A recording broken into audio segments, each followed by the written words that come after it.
Hi everyone! I'm Mami Belle and welcome to another House Caraan video. So for today, pag-uusapan natin ano nga ba yung mga dapat nating malaman before we start giving our baby solid food. So most likely, 6 months pataas na siya. So if you're interested with this topic, I'm sure you're a mom, or you're a tita, or you're a lola, or you're a daddy na gustong matutunan to, please keep on watching. Kung meron kayong baby na magsi 6 months na, I'm sure iniisip nyo na ba ano yung mga pwede nyong gawin or ano yung mga pwede nyong malaman bago nyo bigyan ng solid food si baby. So yung pagpapakain kay baby is an exciting milestone ng ating mga anak and for us din ng mga parents. So katulad sa akin, I'm exclusively breastfeeding dun sa 6 months old baby ko, and last few weeks, nag-transition na kami into solid food. So, ano nga ba yung mga kailangan malaman, especially for those first-time mommies? So, kailangan natin mag-observe ng mga signs na ready na si baby. So, first is nakakaupo na si baby on his own na hindi na masyadong inaalalayan. Second naman is meron na siyang control sa kanyang ulo, likod at leeg. So, hindi na yung parang, alam mo yun, parang wobbly-wobbly yung leeg ni baby.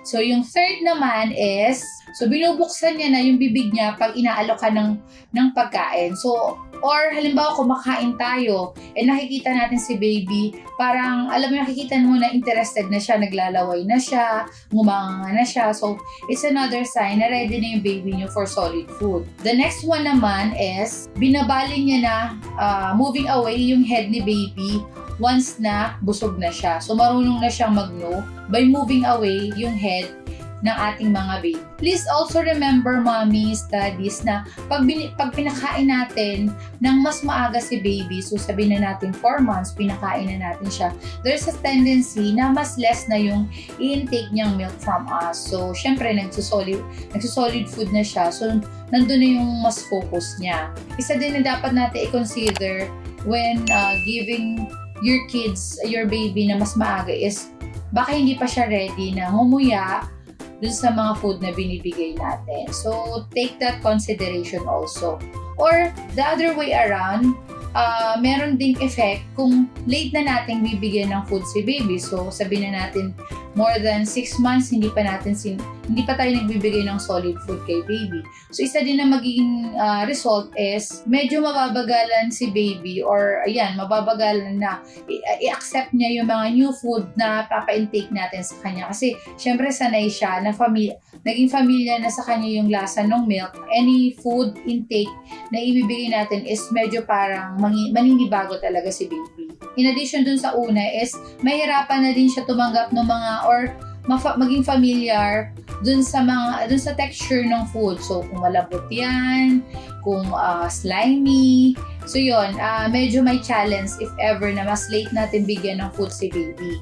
The third one naman is, pag sobrang late naman nating binigyan is, baka hindi mo makuha yung mga vitamins na kailangan, like yung iron, na which is mabibigay na or ma-address na if nagbigay tayo ng additional solid food kay baby. Ano nga ba yung mga kailangan nating i-prepare? So first is, kailangan natin ng mga eating utensils ni baby. So dapat meron siyang sariling plato, meron siyang sariling spoon na kasya lang sa bibig niya, may bib siya.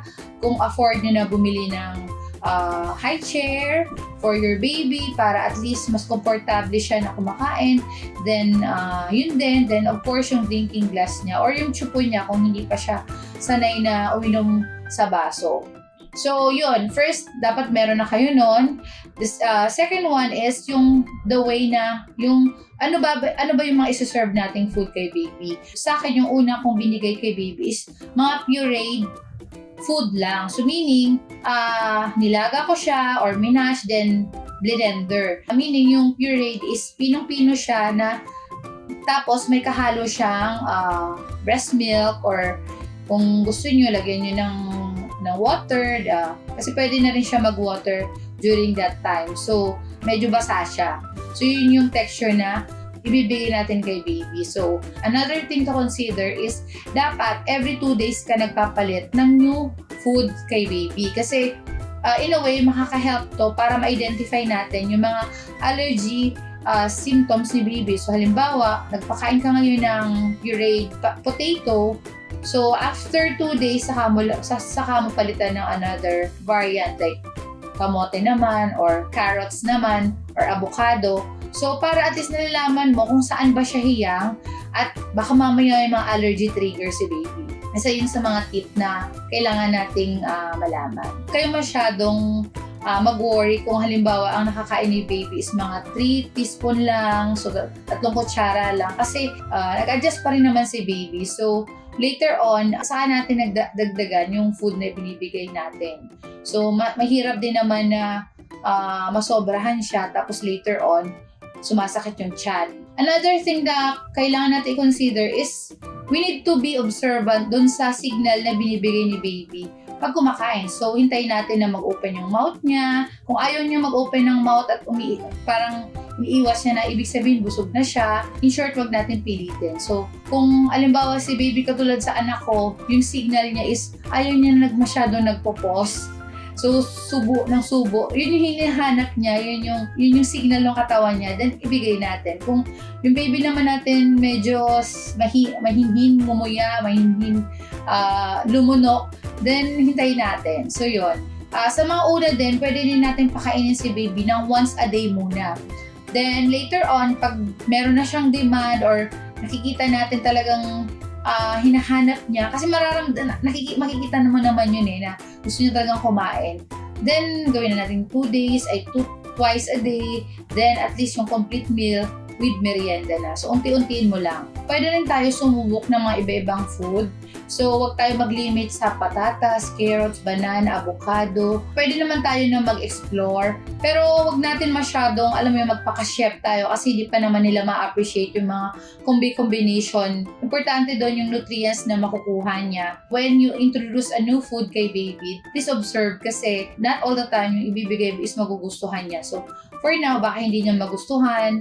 Okay lang yon. So, baka mga susunod, pag next time na pagpakain mo, na kumbaga na familiarize na ng taste buds niya, then that's the time that you can reintroduce yung food na binigay mo. So, another thing na kailangan natin consider is kung medyo malaki-laki na si baby at kaya niya nang magdampot, marunong na siyang humawak at sumubo, then okay lang yon. So, ang iba kasing mami ayaw nila kasi makalat nga, diba? Tapos yung food na pupunta sa damit, sa bibig ni baby, okay lang yun, moms, kasi bukod sa natitrain yung paghawak nila, yung motor skills nila, yung coordination skills nila, yung signal ng brain nila na kailangan na paano nila dadamputin and isusubo, then it's a training dun sa mga babies natin. So, hayaan lang natin na magkalat. Then, later on, ayan, makikita natin magaling na silang kumain on their own. Kasi na-try ko yan dun sa first and second baby ko. Kasi syempre hindi ko pa masyadong alam yung mga yan. Lagi talaga namin sinusubuan lang, subo. So, medyo mabagal. In fact, mabagal talaga yung progress nila na natuto silang kumain on their own. Pero dun sa third baby ko, trinay namin at 8 months, sumusubo na siya ng kanya. Yung mga cereals, yung mga vegetables na bite size. Then, ang galing niya na. And at 2 years old, sobrang independent na niyang kumain on her own. So, ganun din yung training ko ngayon for my last baby. Yung mga nanay natin, di ba, nagbibigay ng mga Marie. So, meron parang version ng ganon. And hinahayaan ko lang siya dun sa walker niya namin para may table, dun sa, sa high chair niya. Then, ino-observe ko siya na dumampot, tapos isusubo niya. So, hindi pa siya yung minsan sakto. Mapapaganon pa siya. Pero at least nakikita ko na yung coordination, tinatry niya na. So, ayun, magandang skills din yun at kailangan matutunan ng ating mga babies at an early stage. Another thing to consider mga moms is possible na mag-iba-iba yung appetite ni baby. So, may time na malakas silang kumain, may time naman na parang ayaw nila yung sinaserve natin, or may time naman na consistent talaga na gusto niya talaga yung pagkain. Or mayroon namang time na talagang pihikan na ating mga baby. Iba-iba siya, so hindi pwedeng compare mo lang na yung baby ko ganito, yung baby ko. Ito, ma-dishearten kung yung baby mo is maselan. Ako personally, yung 2 kong kids, sobrang selan talaga. Hirap na hirap pa kami pakainin yung 2 yun. So far yung the last 2 babies ko, doon naman ako bumawi. Sobra namang, kumbaga, convenient yung kung paano sila pakainin. Also, syempre, pag mas marami na silang kinakain na solid food, mas mababawasan na din yung pag-intake nila ng milk o yung pag nagpapadede ka. So, katulad sa akin, hindi na siya ganun na from time to time karga ko para magpadede.